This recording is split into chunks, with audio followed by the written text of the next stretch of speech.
Well, hello, friends. Thanks very much for tuning in. Today's episode is with Lisa Hough, the Vice President of Strategic Relationships at Custodia Bank and a former energy trader turned full time Bitcoiner since 2019. Aside from being an expert on energy, Lisa's also got plenty of thoughtful takes around all things Bitcoin. We got into a bunch of different topics from Blackrock's Bitcoin stance to ETFs and how Bitcoin would be sucking value from the $900 trillion global asset market. We also spoke about what was happening stateside from an economic and political perspective and whether or not the American dream was still intact. Being an energy expert, I of course needed to chat about Bitcoin mining and ESG. And here's an interesting one. I bet you didn't know why Warren Buffett hates Bitcoin, and it's not why you think. Definitely tune in for that because honestly, it was something that I wasn't familiar with, and it's got nothing to do with the Cantillon effect. Lastly, we also touched on some philosophical stuff like parenting, planning for the future, financial literacy, and how Gen Z would be really critical for Bitcoin adoption going forward and her daughter's role in that. Overall, absolutely fantastic conversation. Lisa's just one of those people who's clearly thought about a lot. I'll use a bunch of adjectives here: discerning, thoughtful, considered, well reasoned. That's just generally how I'd describe Lisa's overall approach to not only Bitcoin, but life in general. Absolute pleasure chatting to her, and I hope you enjoy the episode. Which one's the best crypto asset? Well, Bitcoin's the best crypto asset. Okay. What's the second best?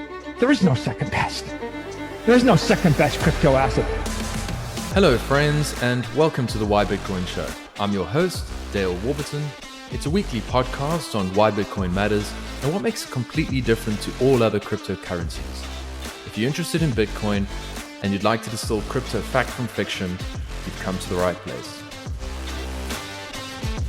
All right, so today I have got Lisa Hough with me from Custodia Bank. Welcome to the Why Bitcoin Show, Lisa. Thank you for having me on the Why Bitcoin Show, Dale. It's a real pleasure to have you. I must confess, you've come on my radar fairly late in my Bitcoin journey. I wouldn't call myself an OG by any stretch of imagination, but let's say 3 years. But it's only really in this last 6 months that I've seen your work and I've listened to a lot of your content subsequently, first introduced via Jake when he was with the Bitcoin Advisor. And now I've just sort of looking at all sorts of other interviews and really enjoyed your take. I actually heard you on a Twitter Spaces with Gary Leland. Actually, that was yesterday or the day before. So some really interesting stuff. And I hope we can cover a fair bit in the relatively short space of time that we have. Let's do it. Okay. So look, one thing that's very obvious about you is that you're incredibly passionate about Bitcoin. You've even gone so far to say, like, look, this is pretty much what I'm being put on earth to do. Tell us a little bit about that journey and why you care so much about Bitcoin. I do say that, and I do mean it sincerely. I thought for a long time about, similar, you and I were having a chat earlier about you wanting to serve people through education. And I thought for a long time, how do I educate, and specifically women, but how do I get women to understand how important it is to really take ownership of their financial future? And, I would start talking to my friends about just simple fiat things, and a Roth IRA versus a regular IRA, right? So many women just, the minute you bring those subjects up, they tune out. It's like, la, la, la, la, la. Some say their husbands do it. I don't try to engage them in any sort of, hugely invasive conversation. But I just feel like anything can happen to us. We can have a massive change of circumstance tomorrow. I do not joke when I say that, like, I think that we're all essentially one step away from being homeless. And so, while playing the long game is hard, I know that it will be worth it for us to prepare financially, because life is hopefully long and life is expensive, as we know. In fact, I went this weekend and I got my hair cut, and I've gone to the same guy for like 28 years. Yeah. And I won't tell you how vain I am and how much I spend on my hair, but like, I'm a woman and I have long hair, and I love him. but the price of the haircut has gone up like 10 times in those 28 years. Wow. Now, so I started to think, like, why is everything so much more expensive, you know? And so if you are experiencing this and you're not in tune with inflation and what they're talking about on CNBC, and if you haven't found Bitcoin, that can be an enormous amount of stress to carry around on a daily basis. People are busy, they have kids, they're trying to pay their bills, their parents get sick, people around them create stress in their lives, whatever. The stress that we can all eliminate is worrying about our financial future, right? We all, hopefully, I mean, I also believe that work is a privilege.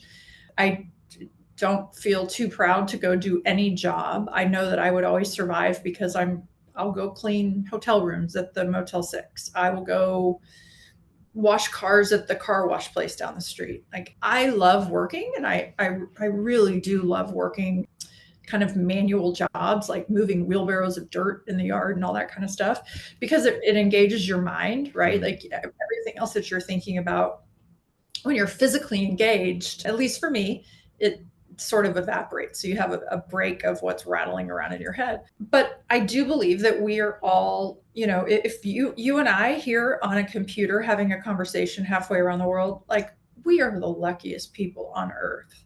So I believe, because I am one of the luckiest humans on earth, it's my responsibility to be nice to everyone and to help, you know, folks around me.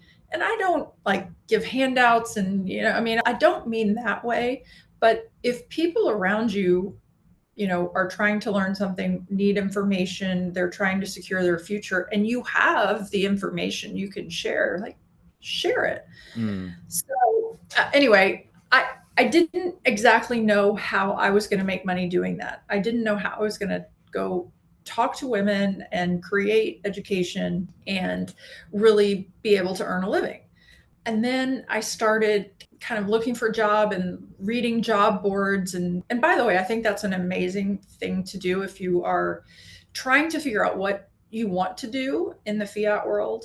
I always say to people, like, just go to Indeed and read the job board, because you'll start to identify responsibilities within positions that maybe you hadn't even considered working for that type of a company before. But you look at what the requirements are, you look at, I mean, forget the requirements, but you look at what the position entails and you're like, wow, that's super interesting. So all that to say, in this sort of search to go back into the workforce, I found Bitcoin. And I didn't immediately find Bitcoin, right? You find the C word, and then you start thinking you're the smartest person in the room because someone told you about this next something that's being launched. And so I went through that whole phase, and then eventually settled on Bitcoin as, you know, look, I have a lot of interests. There's a lot of things that I want to do, you know, to spend my time. I love gardening. I love, you know, putting like little dahlia bulbs that look like potatoes. I love, you know, creating a healthy soil environment, digging 6 inches down, dropping that in, covering it up, labeling it, and then nurturing it while it grows, right? There are other things I'd rather be doing than being a stock analyst. So this entire, you know, our American society, like, we wake up, we turn on CNBC or we turn on CNN or we turn on Fox, whatever your drug of choice is in the morning, people wake up and they immediately go to mainstream news. And what I've, you know, my thesis, maybe you share, a lot of people in Bitcoin, I mean, it's like garbage, right? It's like you're on a sugar high, or you ate junk food, whether or not it's even true.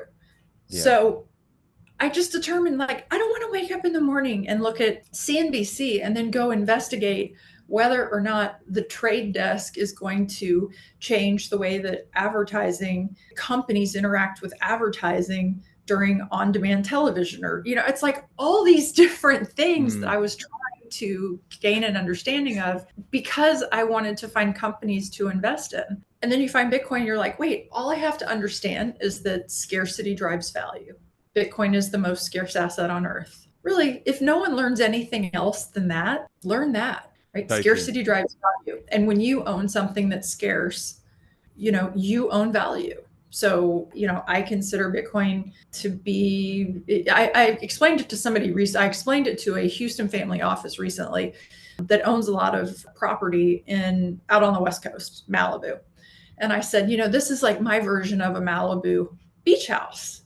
And the head of the family office kind of smiled and said, but really it's better than a Malibu beach house. And I was like, exactly, right? Like, exactly, because Malibu beach houses have all sorts of problems. Paying the taxes, probably being at the top of the list, but then you got to paint it and all those other stuff. So anyway, I just didn't want to have to be an equity analyst. I didn't want to have to go back to school and get, some sort of an advanced degree. Call me lazy.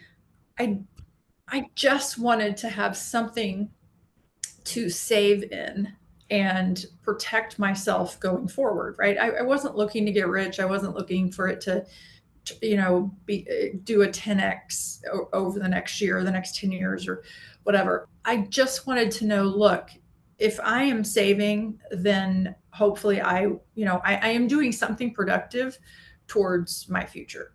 So anyway, long way about saying, I don't even remember what your question was. I really got going on a ramble. I like it. No, go for it. No, I really enjoy this, Lisa. I mean, I suppose the question was more about like why you're so passionate about Bitcoin, but you've touched on so many different sort of elements that ultimately led you there. And there's almost this sense of a bigger purpose, something bigger than it's not just about like I didn't just come for the gains. There's something more, and nourishing about it.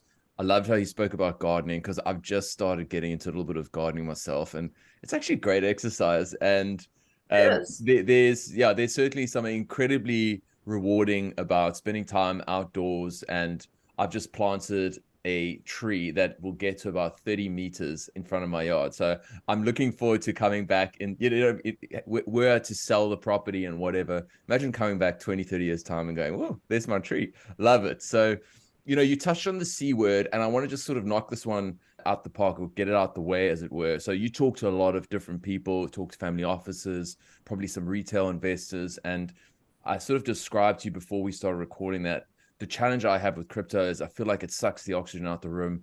People get really confused about what Bitcoin and what crypto is.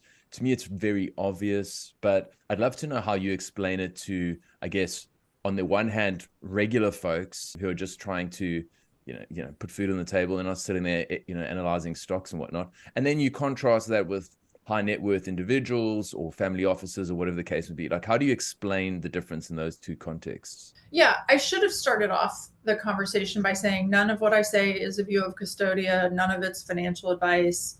I'm not giving you tax advice or legal advice or 100%. telling you what to invest in. And neither am I, Lisa, as well. Just all my opinion. Custodia is operational in a whole bunch of states. You can go to our website and look, but we are serving folks, and we are company. We serve companies, not individuals, and we are not FDIC insured. Mm-hmm. However, we are a fully reserved bank, which is an interesting concept for most people. Yes. Having gotten all that out of the way, I think that the C word is it is a challenge for our mind, because you have to solve for A, is it real? Then could it be actually useful? And then, if it's useful, what is the total addressable market? So when I really got down to it, I thought, here I am, I'm back to analyzing technology companies. I'm back to being a stock picker. Yeah. Right. In its best light, I would say that, because according to Gary Gensler, our current SEC chair, if you go back and look at his MIT class, which I took, that was part of my journey through Bitcoin, is I took that class, and I think it's 24 sessions. And I think it's about session 20 or 21. He talks about the initial coin offering, or the ICO kind of craze in the market. And he describes the ICO craze as basically groups of founders gathering together, many of which, and I forget the number exactly, but it was like, he said like 70% of the crypto tokens that are created are a marketing idea with not a zero line of code written. Yeah. Wild. right? So you're essentially doing an IPO for a stock, but you're saying, yeah, I think it'd be great if we cured cancer. And so this company is, going to improve how we go look for the way to cure cancer. And we haven't actually done anything or built anything, but we have this really great marketing agency. And so you should buy this because this is the future. That's what I felt like was happening with crypto. Not a financial advisor. I'm actually not really all that technical. Probably not a huge surprise to most people. But again, like boil this down to who needs to hear this message?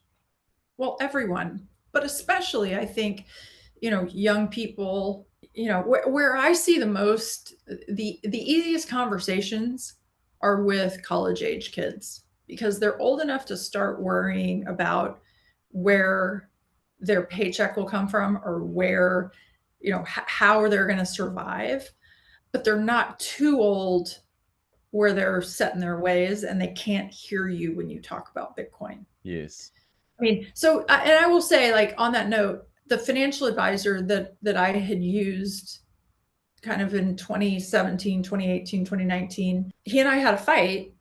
And he basically told me, I said to him, I don't want to be invested in all this stuff that you've got me invested in. It was like 26 different mutual funds. I don't even understand this. Like, I don't want to be in all these things. Why is this necessary? I want to be in energy companies. I want to be in tech stocks. And that's probably what I said. Energy and tech. That's really probably what I said. And he was like, you don't know what you're doing. I'm just inviting you to take all of your assets out. Okay. So I moved my assets out of this asset manager into TD Ameritrade. They were great to work with. Moving into TD Ameritrade, and I basically I build my own portfolio of energy companies and tech companies. All that to say, again, you have to ask yourself, why am I doing this? And we're doing it because if we save in dollars, we know that we can't beat the system, right? My dollars aren't going to buy the same car today or in 10 years as it buys today. So we're all essentially, if we're creating portfolios for ourselves, we're trying to beat the system. Bitcoin is the first way for you to just like lay down the game and say, you know what, I'm not going to play this game anymore. I'm going to opt out. I'm just going to simplify my life. I'm going to focus on things that are going to help my mind and, keep my brain healthy. And I'm going to keep my physical condition up. And I'm going to own this thing that's just scarce. And again, like if you know nothing else about Bitcoin, hold on to the fact that it's the scarcest asset on earth. So just to close the loop on the financial advisor. So I called him like maybe 2 or 3 months ago. No, it was right after I joined Custodia. I called him and then I emailed him the Custodia press release. And I said, just checking in, I'm still doing this crazy thing. I'm still, a Bitcoin zealot. And, because he knew I had eventually started working in Bitcoin. And I said, I would love to talk to you. If you're ever curious, if you ever want to go down the path, I'd love to talk to you. And he was like, no, I'm not going to recommend that to my clients. That's just too far out. I'm not going to lose money for my clients on a whim. Okay, the reason why I'm giving you this specific example is because Larry Fink got on TV, was like yesterday or 2 days ago, 3 days ago, and said, people were saying, why is the price going higher? Is it because your ETF? And he said, no, I think it's a flight to safety. I think people are getting into Bitcoin as because it's a safe asset. It's an act of flight of safety. Yes. I feel like calling that financial advisor back and going, did you hear him? Now, can you acknowledge that this is not a Mickey Mouse fund manager. It only happens to be Blackrock. And I'd be interested to find out on that score there, Lisa, what do you think is holding Larry back from saying Bitcoin? Why does he keep saying crypto? Is it because he's trying to work on an ETH ETF in the background? Like, why is he using the term crypto constantly? Because I saw that exact clip and I was like, yep, you seem to be on the mission and getting it. Well, you probably don't identify with all the ideals that we do, but it doesn't matter. But yeah, what's going on with Larry in your mind? Well, I think that, I don't know. And I don't obviously, It would just be a guess. But, he's having a conversation on national TV. He has an application before the SEC. I mean, if he had said Bitcoin and they're applying for a Bitcoin ETF, is he like trying to kind of talk the book that they're going to create? I mean, I don't know if he was just trying to avoid the implication of that. Yeah. And Okay. so he chose the word crypto. But if you look at previous interviews, if you look at the clip of him where he says, Bitcoin is hope, he most certainly said Bitcoin. He did not say crypto in that interview.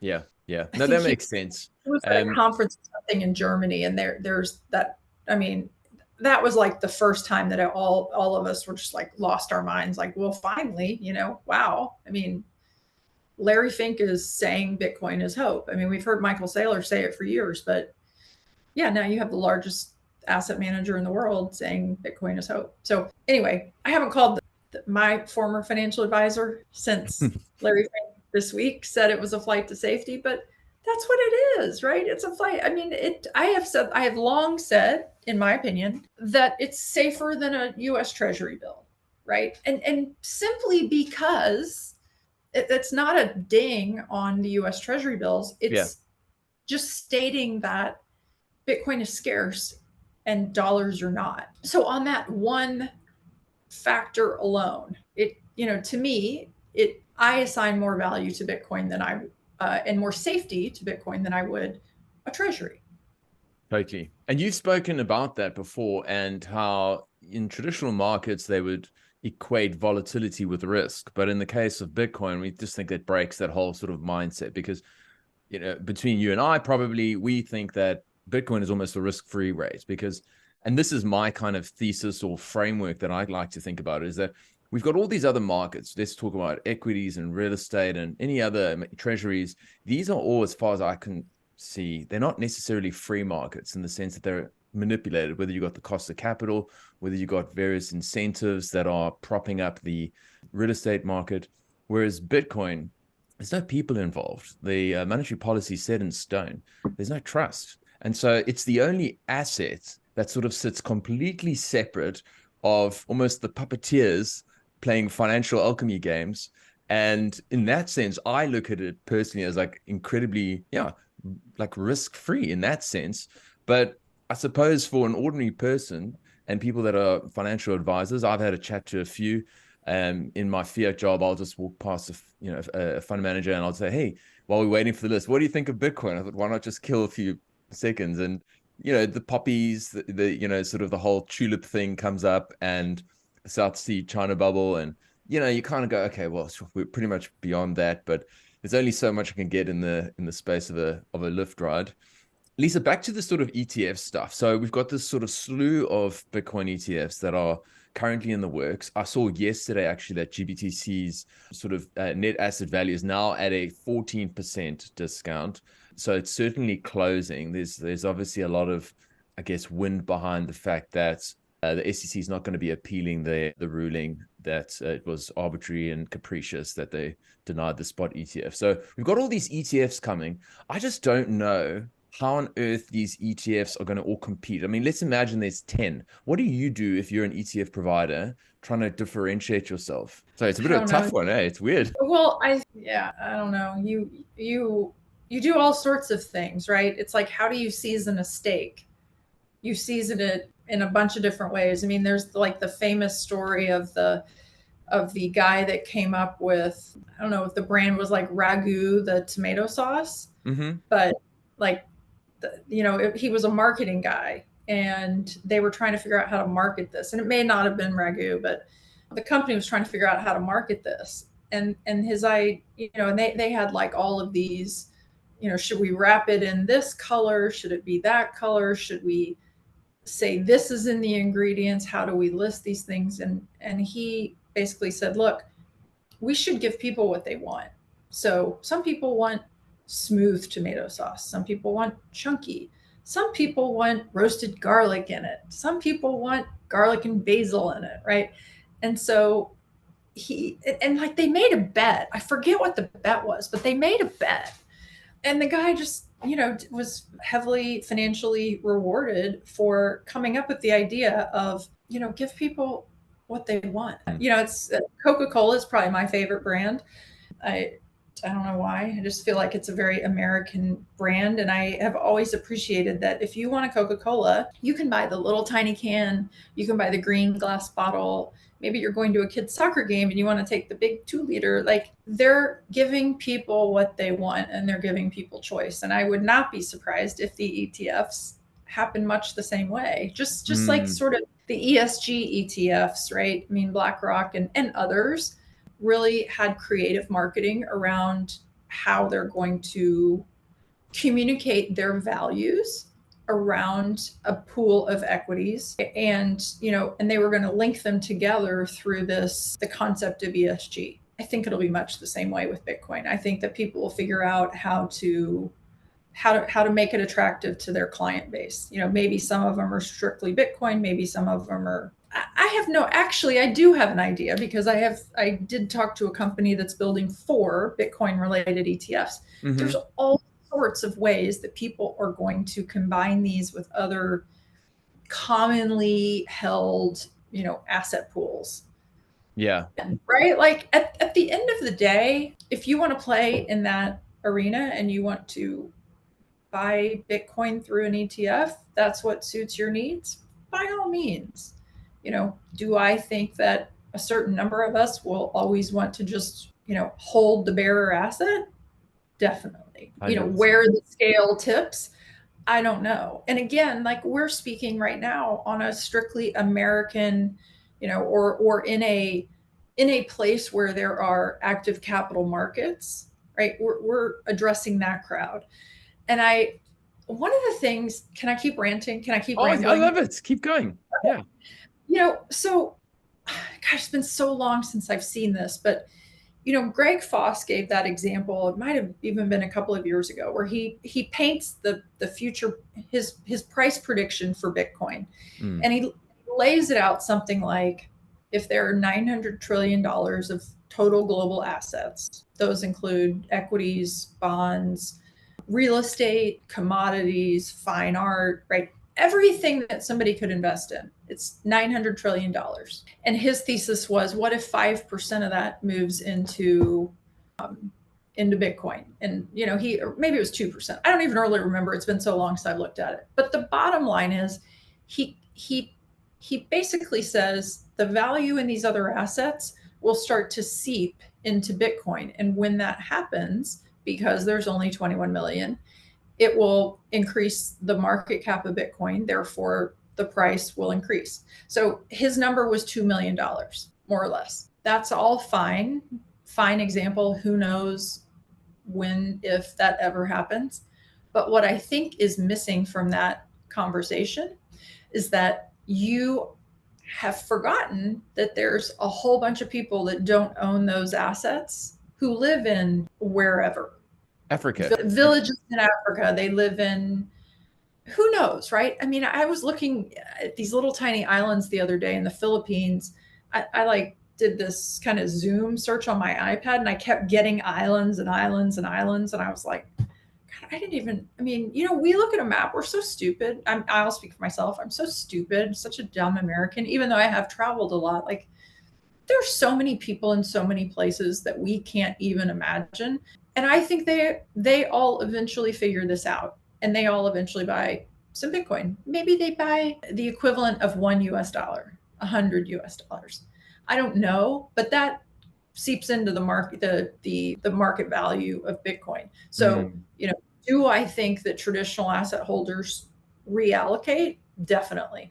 But do I think, there's also hundreds of millions, billions of people, actually billions of people that aren't included in that $900 trillion asset holder pool? Definitely. 100%. I mean, Lynn Alden has spoken about the fact that like half the world lives under sort of authoritarian regimes or under some form of hyperinflation.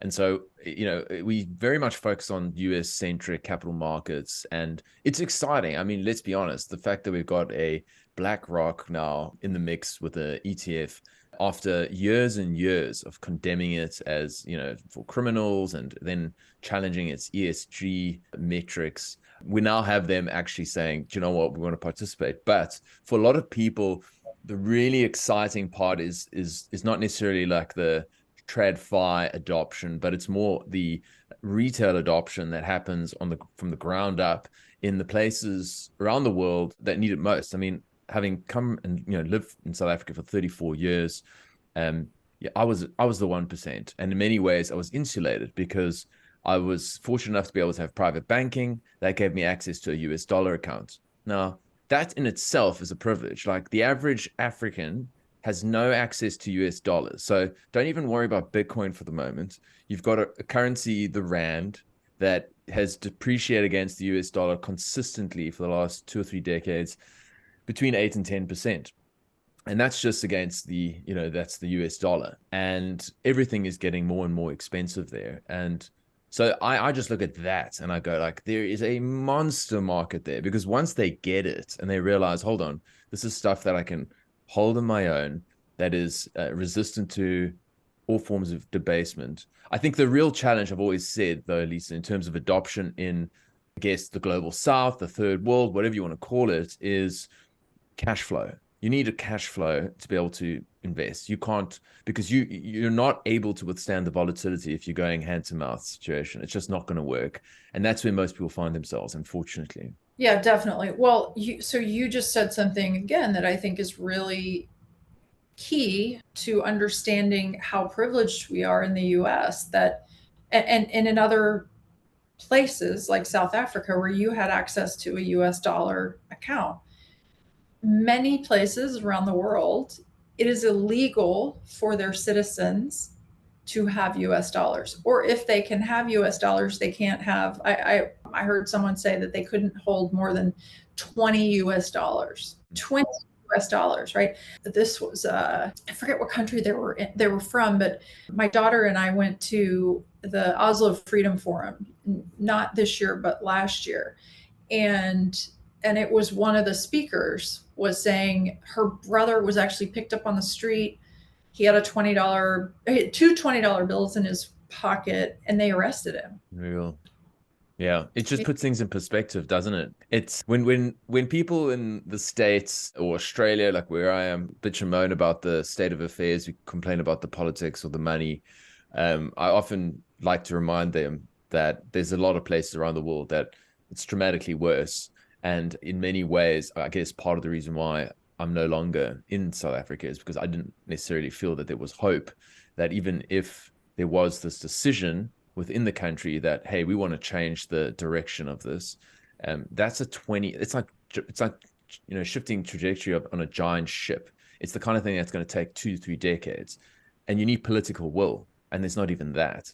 So it's for that reason I feel super blessed to be here, and as it sounds like you're blessed to be in the States, because there's a lot of places around the world that have got huge, enormous challenges that are beyond the comprehension of like people like us, because in a sense we're a little bit insulated. I guess you get that sense too. Yeah, that's what I was saying. I mean, I think that we're the luckiest people on earth. And I started having this conversation with my daughter, I think when she was maybe 6 or 7 or 8 or 9 years old. We would vacation to the same place every summer, and we'd get to the place where we'd vacation, and a lot of the kids lived there, but went to different schools. And it was very if you're Italian, you can't hang out with these people. And if you're it was gross.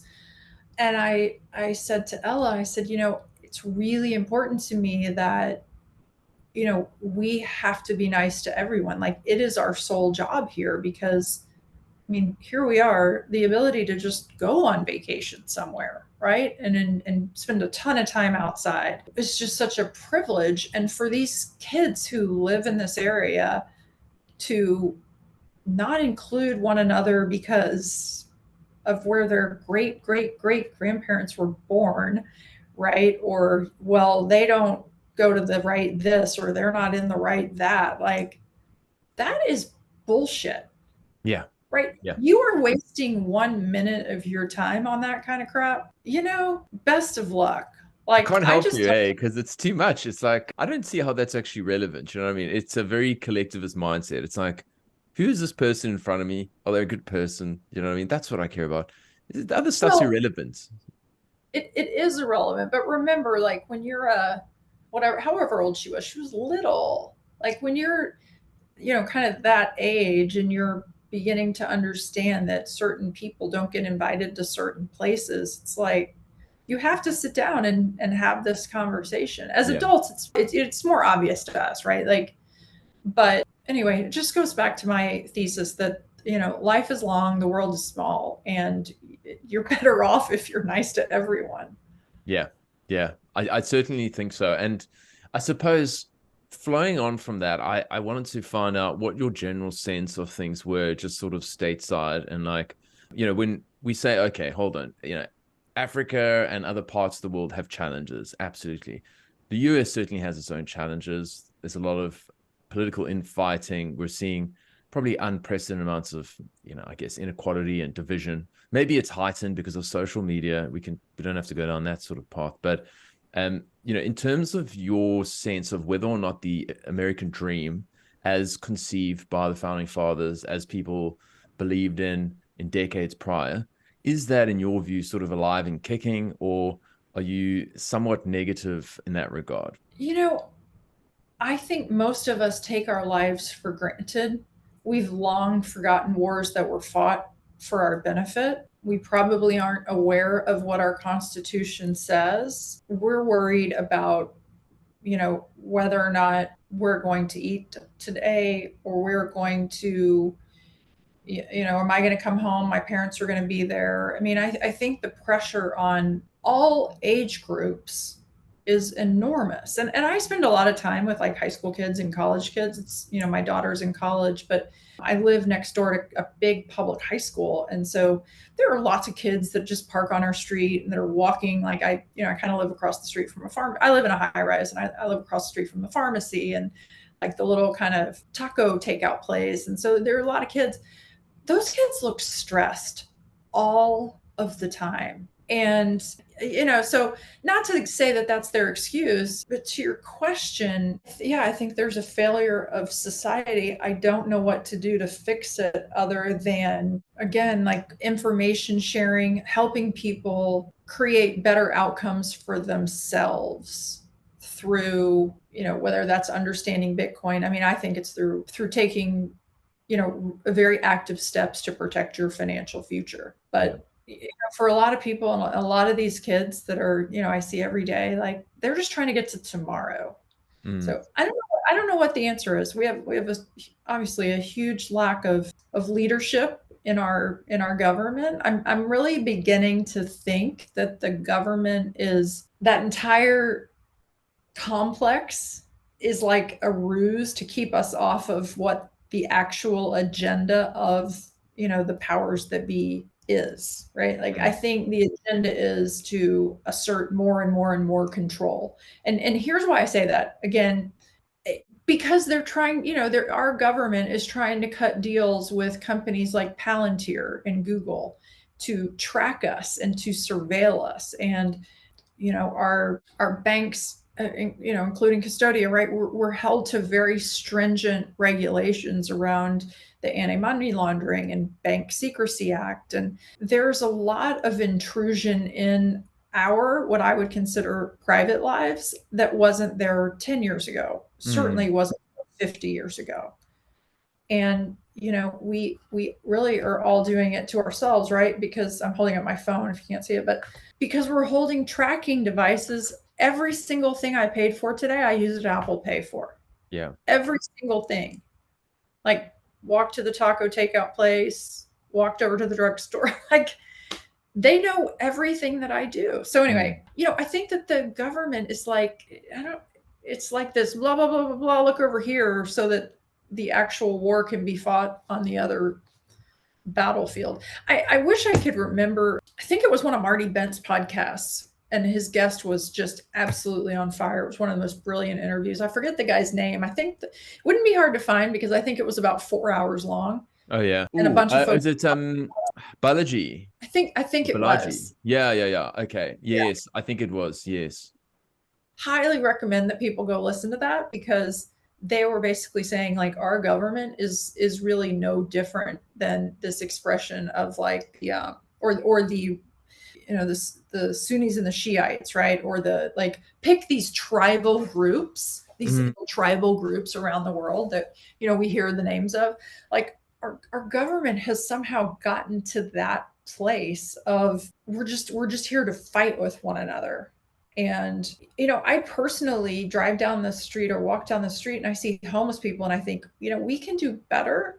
And if we had sound money, if everyone had sound money, and especially if the US government would embrace sound money, if Bitcoin was backing our own balance sheet in this country, we could do better for our citizens. It wouldn't be this. My mom is one of 7 kids, and she said, dinner would go on the table and the kids would literally fight for the food because she did not grow up with any money at all.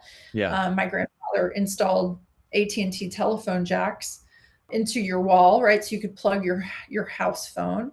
They would fight over every scrap of food that was set in front of them. And I feel like that's kind of where we are in society today. You can see it on the roads. You can see us drive. They're aggressive. They don't want to let you in. I mean, serious life hack. When you're driving and someone is trying to cut in front of you, let them and wave. Make it oh, please, go ahead. Yeah. It is a game changer in my day. I do it every day, all the time, never fail to do it. It is it shocks people. How do you deal with people that tailgate you though? That drives me mad when somebody's right in my ass and I'm like, okay, if I need to stop, you're going straight through my rear. So how do you do that one? Because I'd like to be more chilled, but I get really infuriated. I get over. I will get over a lane and just let that person go by because I drive back and forth to Austin a lot and I drive way too fast. But I'm very cognizant of the space around my car at all times for exactly the reason you just said, right? Someone's going to come smashing through the rear end. But anyway, just you can see our society is stressed to the max in almost every human interaction all day long. I think that a return to sound money improves that drastically. Yeah, I would tend to agree. I mean, the very, I suppose, rudimentary, but I still think accurate framework that I tend to think of it when it comes to governments and sound money is you wouldn't have a situation where you can send $75 billion to Ukraine. And I'm not making a political statement. I don't care. I don't have a dog in the fight, but you've literally got people dying in the streets from fentanyl overdoses. And in many ways, there's parts of the US that resemble sort of third world countries, that just have had no investment, that are literally falling apart. The Detroits of the world or the Baltimores of the world. And I've actually been blessed to travel around the States a lot, and I absolutely love it. There's places of great opulence. I spent a lot of time in Beaver Creek with, Gerald Ford's homes and all that kind of stuff. And then I've also been to Philadelphia, and I've been in, these parts of the world of the US rather, that are just not doing well. And that's where you go, well, actually, if you were somewhat constrained in your ability to just spend money on things that don't serve the local population, and you could actually invest in your communities, then yeah, absolutely. But when I look at the problems too, Lisa, I think, in many ways I had a chat with someone, and this is maybe it's a bit damning, but politics is basically like theater or acting for ugly people. It's just, they nothing they're saying is real. I don't believe any of it. They are self-interested. I mean, we had a situation where one of our guys in the state of Victoria, who locked up people for sort of 280 days. I think it was either in 2021. So Melbourne was the most locked up city in the world. He got voted in again. So people have a bit of Stockholm syndrome going on.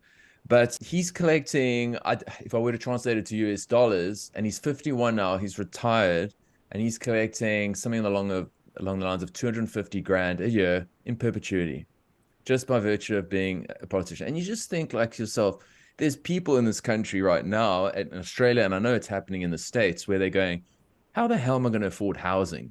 And housing became this thing that became monetized because there was no point in storing money in the bank. So we may as well just start speculating on homes. And then the same things happened here. That's how Australia's economy is built. It's built on a real estate market. I mean, if it pops, so many things go wrong. So in that sense, I understand the frustration 100%.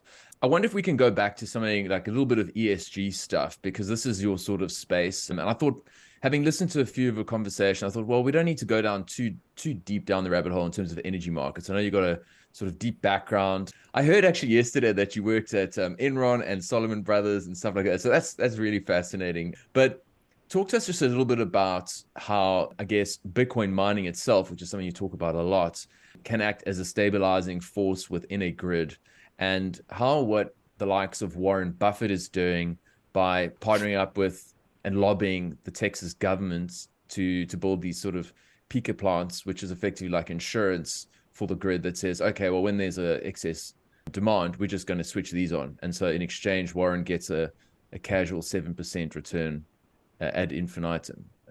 There's a lot there. So feel free to go whichever direction you like. Well, so I will, thank you. And, just to like kind of connect those dots for what we were just, what the point you just made about Philadelphia and other places. I mean, they're one of the coolest kind of second order effects of these Bitcoin mining companies setting up in rural communities is the revitalization of those towns. And I've had a chance to, get to know several of the public Bitcoin mining companies that are really doing this at scale. And it's incredible, right? Like, it's incredible to see what CleanSpark has done in Georgia in these small towns. They're building infrastructure that are creating jobs, and at a state level, states don't borrow from the federal government. They generate dollars through property tax and through sales tax and those type of activities. So states want commerce to occur within their state. And it's one of the reasons Wyoming is a very digital asset friendly state. It's where we have our bank charter, the Wyoming Speedy Charter. They really took the approach that we want to be a state of innovation. We want to bring jobs to Wyoming. And so we're seeing this happen. CleanSpark's doing it in Georgia.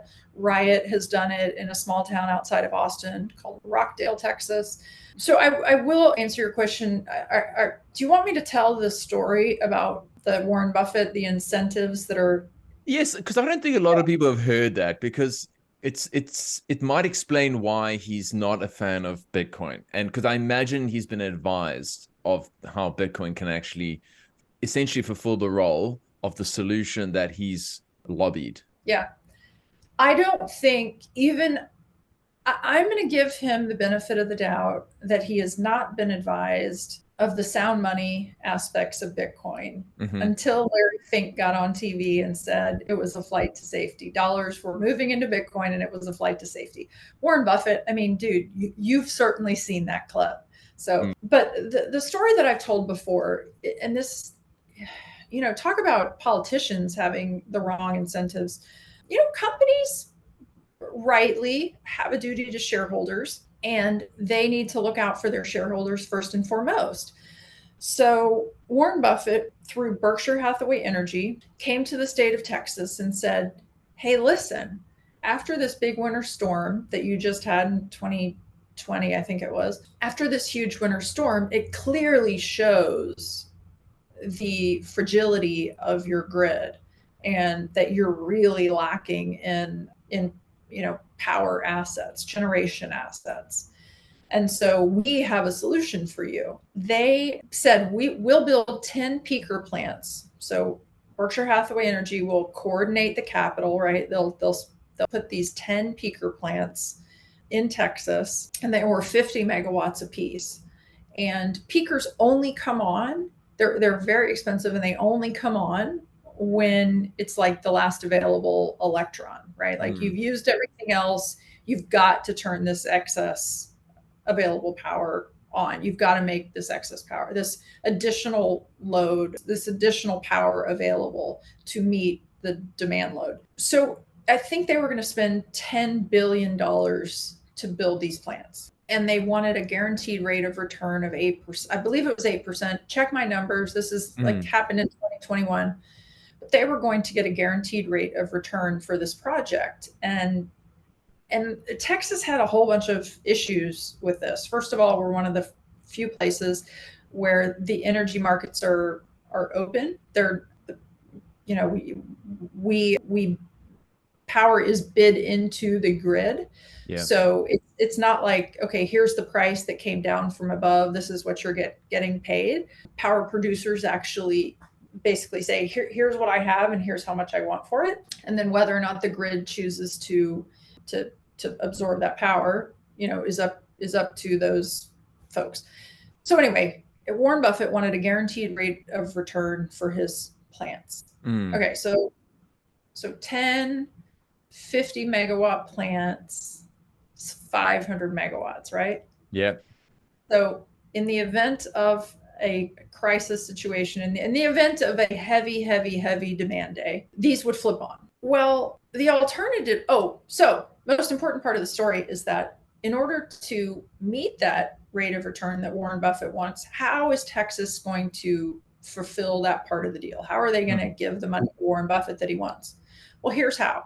They're going to charge me at my house. Each ratepayer is going to pay like $1 a month more. If I am the drugstore across the street, the CVS across the street, they're going to pay, I think it was like $20 a month more. If I'm the Coca-Cola bottling plant that's 3 miles from my house, they're going to pay $100 or $200 a month more. So it's this line item at the bottom of your bill that says like emergency power fund or something, right? I'm essentially paying into, paying for the availability of energy in an emergency. Okay, so take that information, set that aside. Yeah. 500 megawatts of power. Then you look over here in Rockdale, Texas, just outside of Austin, where Riot has a 500 megawatt Bitcoin mining farm. In the event that, the grid is stressed, guess what can happen? Sorry for all the Bitcoiners that I'm talking like this, but they can just turn off, right? They just turn off, which means that 500 megawatts is now available to homeowners in Texas or hospitals in Texas, right? Because power is dispatched according to priority. So in the event of like a heavy demand moment, right? Hospital power will always stay on, always. But other businesses will be asked to curtail. So, and by the way, there is software that Riot can communicate with the grid managers to the minute via software. Yeah. It is so efficient. And that's 500 megawatts that's available to the grid that was how was the capital for that project coordinated? Well, let's see. Riot's a public company, right? They went into the capital markets, they coordinated capital, they borrowed money or raised, they went to the functioning free market in the United States. Riot and their stakeholders took the risk, and Riot alone is responsible for any return that they get on those assets. Riot isn't saying Texas should pay Riot for those available assets. And people really do not understand what those power contracts say.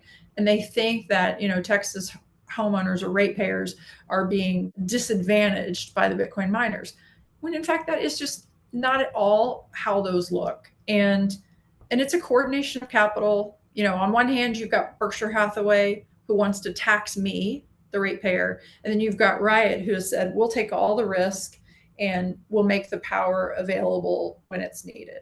So why does Warren Buffett hate Bitcoin mining? Why do they perpetrate the narrative that it's bad for the environment and it uses too much energy? He's not a fan. I mean, he's not against using energy. He said, I'll go build you 500 megawatts. Totally. He's not against energy use. He's against a useful, buyer of energy that will take away his ability to just lock down some of his return. Yep. 100%. And why are energy companies not seeing how obvious the solution is? It's like, you don't even have to be bullish on Bitcoin. You could think Bitcoin is rat poison squared. You can just go like, look, it's liquid 24/7. I don't even have to hold this on my balance sheet. Literally get it, sell it. So Bitcoin mining is the buyer of first resort and the buyer of last resort. Like, It's the perfect tool to stabilize grids. It's perfect for demand response. And there isn't anything that I understand. I mean, previously it was aluminium smeltering, and that was a very messy affair and not easy to switch on and off. So why is there this reluctance or perhaps reticence or whatnot on the part of energy companies? Like, is there sort of like an ideological resistance to Bitcoin, or is it just too early? Like, is this something that you look in the future and go, inevitably all energy companies or producers in the future are going to go, this is a sort of very important cog in our toolkits that we can use to be able to stabilize grids and build out our infrastructure, etc.? Yeah. Yes. All energy companies will eventually be involved in Bitcoin mining. That's the answer to the question. Yeah. If you read nothing more than that, just know that that will be the case. It makes sense along the energy chain, right? I'll give you a concrete example. A conversation that I've had. This is Lisa conversation with a real human being at a very large energy company. I go to their office more than 2 years ago, maybe 3 years ago, and they're a generator, so they have generation assets across the United States. A lot of them are here in Texas, and I'm trying to have this conversation, and the team is very, very polite, and they hear me out, and it's a kind of a back and forth conversation. But at the end of it, the executive said, I really appreciate you coming in. There's no way our stakeholders would let us get involved in Bitcoin. I mean, there's just no way. It is too volatile. It is too this. It is too that. Like we just okay. Well, here we are 2 years later, or whenever it was. I see the same team at an event at the Bitcoin Commons in Austin, and they're telling me, they literally came up behind me, tapped me on the shoulder. I turn around. I'm so like disoriented, right? Because these are not Bitcoiners, and this is a hardcore Bitcoin event. There's only 100 people. They sold tickets, and they go, guess who is going to be mining? Guess who got approval from ERCOT to participate in Bitcoin mining? So this generation company that, puts power on the grid has now gotten permission from ERCOT. Now, why would they do that? They didn't do that so they can put Bitcoin on their balance sheet. And who is it for us to tell them that they should, right? I mean, Yeah. but they did it because a non-0% of the time they pay to have excess power taken from them. A 0% of the time, our friends at Apple pay us to take their cell phones. 0% of the time, Coca-Cola pays us to drink a Coca-Cola. Yeah. Right? Like, that makes no sense. So, the number that I've heard a couple of times from this team is it's around 4%. 4% is a big number, right? Not only are you not able to capture the revenue off those electrons, but you're paying someone to take them. So of course they're going to get into the Bitcoin mining space because it's a way for them to balance their own assets. Yeah. But much less the effect to the grid, which is hopefully people now understand how positive it is. I mean, there's been so much written on that topic. If you're still, my mother, I'm sure, is still rattling around that it uses too much energy and it's bad for the grid. But eventually she'll come around, Lisa. It's I don't know. She might not. It doesn't really matter. But you're right. In the long arc of time, I don't think it matters because, I mean, I've just watched the shift in narrative, and it feels that the ESG, using energy is bad, is slowly breaking down, especially when you sort of go, well, look, when, there's a war, and then suddenly Germany's like, they've decommissioned 3/4 of their nuclear or whatever it was, and now they've got this unreliable energy, and suddenly it's like, we need to start making stuff over here. We need to start having energy independence. So there's almost like, I feel like a shift in general about like energy use not being bad per se, that people are starting to see like that Bitcoin ESG stuff, which I would have described 2 years ago as like the biggest attack vector, is kind of like falling away. It's almost like the criminals thing. It's like, you can't be serious. If you tell me that Bitcoin's for criminals, then it tells me you don't know what you're doing. Because, if you're going to do crime. I mean, just use cash. It's a lot more anonymous. So, that's the kind of thing, that's my sense. But I think over time, the free market is going to just embrace it, whether they have any ideological sort of adoption of Bitcoin whatsoever. They could actually think it's absolute garbage, but hey, this is this new tool that we can use. It makes all the sense in the world. I think you've been very generous with your time, Lisa. I wanted to ask you just one more thing, okay? Because your daughter's involved in Bitcoin, and I'd love you just to touch on that in the sense of, I mean, it must make you proud to see your daughter going out there at her age and kind of, I suppose, I don't know what generation she would be. Certainly not a millennial, but like a Z or something like. Yeah, she's Gen Z. Gen Z, exactly. And you're going, there's this whole new crowd. I'm in the older end of millennials, if you like. And, talk to us a little bit about the role that you think these folks are going to play in the future, because I believe that they're going to play a huge role in terms of adoption going forward. Like, you speak to a certain category of people. I will speak to a certain group of people, but maybe young people will look at me and go, listen, old man, we've done.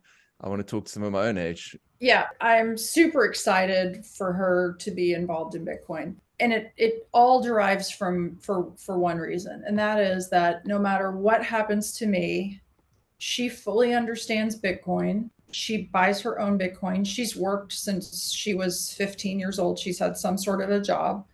I made her get a job when she was 15, because in the United States, 15 is the age that you have to be in order to have a Roth IRA. So I wanted her to have a tax advantaged investment account, and I wanted her to fund it every year. So that has been my requirement. It's like literally the only thing I think that I've ever like, you are going to do this. And she very like willingly got on board. So she works, and she really handles a lot of her expenses. She's responsible for some of her expenses in college, and she's able to save what she can in Bitcoin. And I think she has some equities in her portfolio. I won't speak to that because I don't actually know, but I do know that she has a thorough understanding of Bitcoin. And so as a parent, I think we as parents need to be swim coaches, not lifeguards.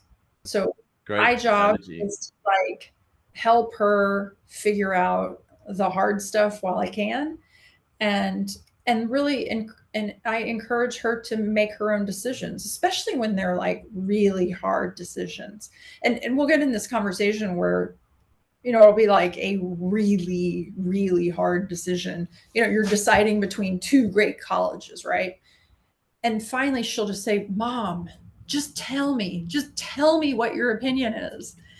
Because I'm really careful to not put my opinion on her or my will of something, or I want her to know that, I love you. I believe in you. I think you make good decisions, because really what I'm preparing her for is me not being here. Yeah. And so since I don't know if that's, please not tomorrow.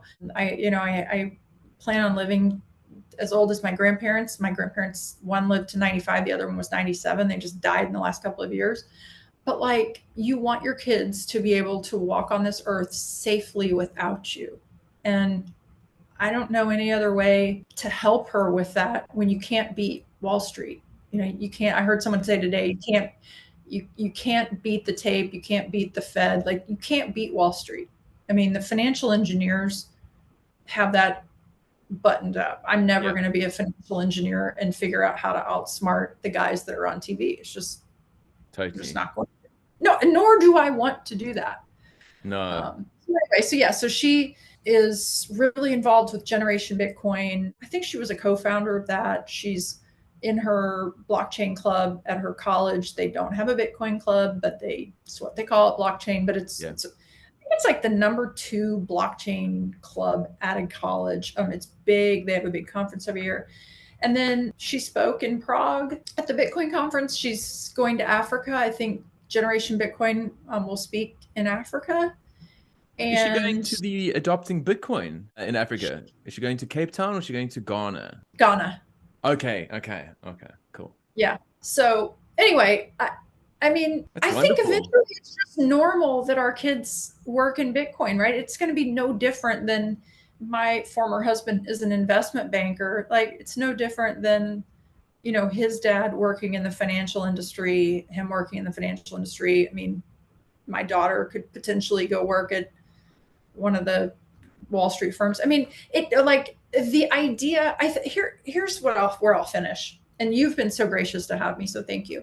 Oh, of course. I've been really pleased to have you. Thanks. We need to throw away the ideas that have been socialized around us, right? So what I mean by that, someone back, I don't know how many years ago, on a marketing team at Arm & Hammer said, wow, we're not selling a whole lot of baking soda because people only use it a teaspoon at a time. So, it's taking people forever to use a box and we're just not selling very much of this. How could we change our marketing in order to incentivize people to buy it? Some brilliant marketing person said, wow, let's tell people to buy it, bring it home, and throw it down their drain.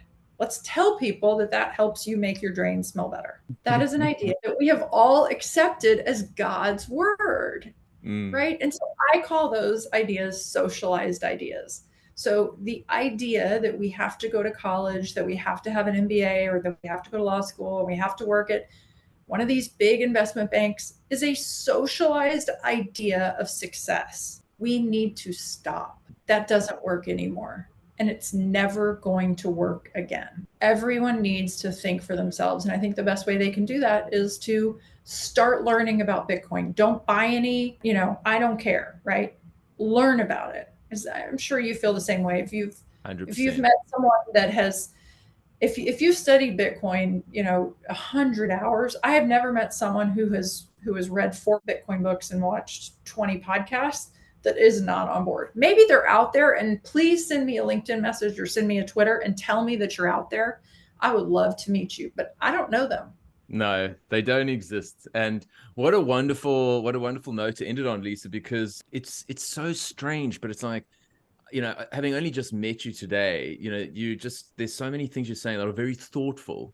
And like, that's just a Bitcoin thing. It's like, I've never met a group of people that are more thoughtful about how they do things, whether it's like the choices they're making from in their financial life to their health, in terms of their partner selection, in terms of like, planning for the future, the way they think about raising their kids, like very thoughtful. It's not just like, you're not just like going with the flow, just adopting the socialized ideas that we have in life. It's very much like, it's very deliberate and thoughtful. And it's like, absolutely. I couldn't agree more with so much of what you were saying there. And I think it sounds like you're really optimistic about the future, and you've got at least you've got a daughter that is on board the Bitcoin train. And given like her age, she's got such a leap up on I guess people in a similar position or similar age. And what a blessing! If only I had found Bitcoin some years ago. This has been wonderful, and there's still so much more I could sort of chat to you about, but unfortunately, I think we need to cut it short for this one. Perhaps we can do it another time, or even better, in person sometime. I'm hoping to come stateside next year, so that would be wonderful. Love to see you stateside. Thank you so much for reaching out. I really appreciate that you're doing this for the community, and that I know that you must have a huge audience in your local community. But thank you. It really is an act of service for you to do this. And by the way, you are so organized. Your emails, your communication is just like so. It's a 26 episodes down the track. You get a little bit better, Lisa. Yeah, that's the thing. 21. Oh no, sorry, but no, it's been a work in progress. But the way I look at it is, it's truthfully some sort of psychotherapy for me, this type of work, because it's like, I just leave every conversation just like buoyed up and like G'd up for the day. And it gives me so much energy. And like, even the worst conversation with a Bitcoin is about 5x better than with the average person. So it's like, I absolutely love it. I love what I'm doing. And I'm grateful for everyone who supported me along the way. And I really hope you get to Australia sometime. We'd love to host you. But yeah, did you want to give the audience a sort of handoff to any of your work, where they can find you or not? Just Google Lisa Hough, okay? Lisa_Hough on X, not Twitter. And I know you've also got a website. But thank you so much for your time. I really appreciate it, and hope we can do it again sometime. I'll do it again, Dale. Thank you. Cheers. Thanks for listening to today's episode. I hope you enjoyed the conversation and that you got some value out of it. Either way, hit me up on Twitter and let me know what you think. My handle is Dale21M. If you've got any suggestions as to people you think I should be talking to or topics I should address too, I would love that sort of feedback. Otherwise, if you want to support the show, there's a couple different ways you can do that. The first is just to share it amongst your friends and family. The more that people hear the message that Bitcoin and crypto are not the same thing, the better. And I want to help people understand that. The second thing you can do is give me a 5-star review on whichever podcast app you're using. Of course, that's only if I deserve it. And last but not least, if you want to stream sats my way via the Fountain app, I'm not going to say no, but it's not expected. Thank you so much for your support thus far. It means the world to me. I appreciate the hell out of you, and the best is yet to come. Much love, friends. I'll see you on the other side.